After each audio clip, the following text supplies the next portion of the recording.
The fight to keep Donald Trump off the ballot in Colorado is not over. The liberal group out of Washington, D.C. that's trying to use the 14th Amendment to do it is appealing. Supreme Court's going to hear that next month. Trump's team, which won the lawsuit last week, they're also appealing. Here's Marshall Zellier.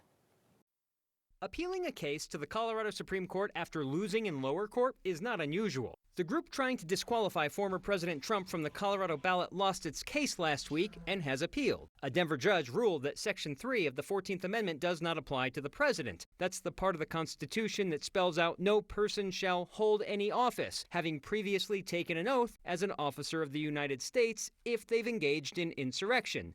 The Colorado Supreme Court just agreed to hear the appeal. The people trying to keep Trump off the ballot want the state's highest court to rule that the president is an officer of the United States and that Section 3 applies to the presidency. But wait, Trump and his team are also appealing the lower court's ruling that was ultimately in their favor. The trial court did side with former President Trump, but it also made a number of factual findings and legal conclusions that were not favorable to him. Christopher Jackson is an appellate lawyer who helped us understand why a winning side would also want a higher court to rule on the case. What former President Trump is saying is there are lots of other reasons why I think I should win the case. And he's telling the Colorado Supreme Court that if you're going to consider one of these issues, you should consider all of them. Trump's team argues that Congress has not authorized state courts to enforce Section 3 of the 14th Amendment, and they want the Colorado Supreme Court to review the lower court ruling that Trump engaged in an insurrection and that the events of January 6, 2021 constituted an insurrection,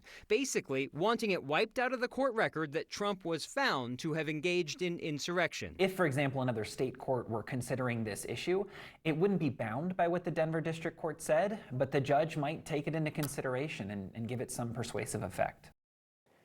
Colorado has to set its primary ballot by January 5th, so this is a really speedy legal situation. The Colorado Supreme Court will hold oral argument 2 weeks from tomorrow, so the U.S. Supreme Court is now on notice that a decision will come sometime in December and likely get appealed to the nation's highest court, no matter which side wins in Colorado.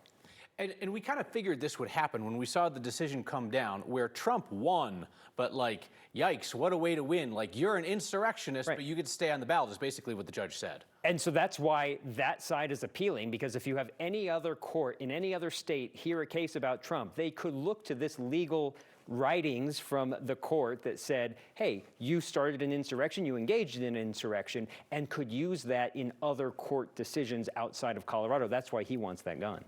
It's a good lesson for all of us, honestly. Don't start insurrections. Marshall, thank you.